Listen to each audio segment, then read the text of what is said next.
ఉస్మానీ సుల్తానులు, ఆసఫ్ జాహీలు, మొన్నటి నిజాం కాలం వరకు ఎన్నో చారిత్రక ఘట్టాలకు వేదిక మన గోల్కొండ కోట.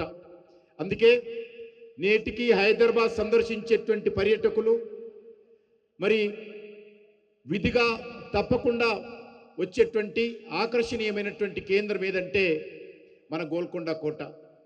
ఇంతటి ఘనమైనటువంటి సాంస్కృతిక చరిత్ర కలిగినటువంటి గోల్కొండ కోట వివరాలను పర్యాటకులకు మరియు మరింత ఆసక్తికరమైనటువంటి పద్ధతిలో అడ్వాన్స్డ్ టెక్నాలజీని ఉపయోగిస్తూ ఈ యొక్క ల్యాండ్ సౌండ్ షో ద్వారా అందరికీ తెలియజెప్పాలనేదే మా ఈ చిన్న ప్రయత్నం. అందుకే కేంద్ర ప్రభుత్వ సాంస్కృతిక శాఖ ఆధ్వర్యంలో నరేంద్ర మోడీ గారి ఆదేశాలతో ఇక్కడ ఈ లైట్ సౌండ్ షో ఏర్పాటు చేయడం జరిగింది. అంతేకాకుండా అంతర్జాతీయ ప్రమాణాలతో గోల్కొండ చరిత్రను గొప్పగా చూపించేటువంటి ప్రయత్నము చేయాలని చెప్పి ప్రధానమంత్రి గారు చెప్పడం జరిగింది. అందులో 3D mapping projection, high resolution projectors, laser lights, moving head lights వంటి ఆధునిక సాంకేతిక కలబోతతో వినూతంగా ఈ లైట్ అండ్ సౌండ్ షోను రూపొందించడం జరిగింది. దీనికి సహకరించినటువంటి మరి పెట్రోలియం మినిస్ట్రీని కూడా నేను ప్రత్యేకంగా ధన్యవాదాలు తెలియజేస్తా ఉన్నాను. ఈ షో గోల్కొండ సందర్శించేటువంటి పర్యాటకులకు మరింత మరి సంతోషాన్ని కలిగిస్తుంది.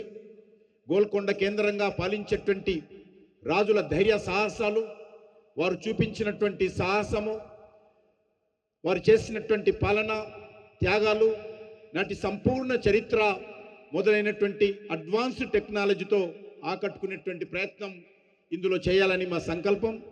అంతేకాదు ఈ షో తెలుగు, హిందీ, ఇంగ్లీష్ 3 భాషల్లో ఉంటుంది కాబట్టి మొదటి రోజు 3 భాషల్లో మీరందరూ చూసి వెళ్ళాల్సిందిగా మీ అందరిని కోరుతా ఉన్నాను.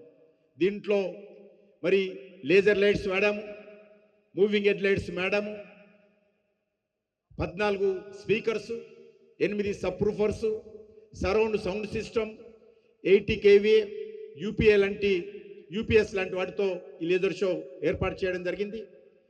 అంతేకాదు ప్రధానమంత్రి గారు గత 15th ఆగస్టు నాడు ఎర్రకోట నుంచి పంచప్రాణ్ అనేటువంటి పిలుపుతో మన చరిత్ర, మన సంస్కృతి ఈ తరానికి, భావితరానికి, యువతరానికి అందించేటువంటి ప్రయత్నంలో భాగంగా ఈ కార్యక్రమాన్ని అద్భుతంగా తయారు చేసేటువంటి ప్రయత్నం చేశాము.